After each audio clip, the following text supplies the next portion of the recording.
آج ہم بات کرتے ہیں اپنی آخری آرامگاہ قبرستانوں کی۔ ہم لوگ عارضی زندگی کے لیے محل بناتے ہیں اور سجاتے ہیں، اپنی آسائشوں کے لیے آخری حد تک چلے جاتے ہیں، لیکن اپنی آخرت کے لیے کوئی کچھ نہیں کرتے۔ آخری آرامگاہ کے لیے ٹائم نہیں ہے۔ جیسا کہ آپ دیکھ رہے ہیں، قدس شریف کے قبرستان کی حالت پر رونا آتا ہے۔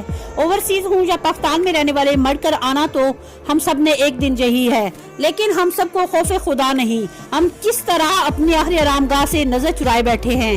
یہ سب دیکھ کر ہمیں تکلیف اور دکھ کا احساس تو ہوتا ہے، لیکن ہم عملی قدم نہیں اٹھاتے اور قبرستانوں کے حالات دن بدن خراب ہو رہے ہیں۔ ایک اچھی بات سامنے آ رہی ہے، ہر گاؤں میں سوسائٹیاں بڑھ رہی ہیں، لیکن بدقسمتی سے کوئی بھی قبرستان پر توجہ نہیں دیتا۔ ایک بات خطرناک حد تک بڑھ رہی ہے کہ اب تمام جرائم ہماری آخری آرامگاہ میں ہو رہے ہیں اور ہم خاموشی سے یہ سب دیکھ رہے ہیں۔ حکومتی سطح پر بھی اقدامات کی ضرورت ہے اور ہمیں بھی اس پر عملی اور ہنگامی بنیادوں پر کام کرنا چاہیے۔ مزید خبروں سے باخبر رہنے کے لیے وزٹ کریں ہماری ویب سائٹ ricknews.com۔ اب دبئی کا وزٹ ویزا نہایت آسان اور مناسب ترین قیمت میں ٹریول اینڈ ٹورز بالمقابل UBL مین برانچ غوثیہ مسجد روڈ منڈی بہاؤدین۔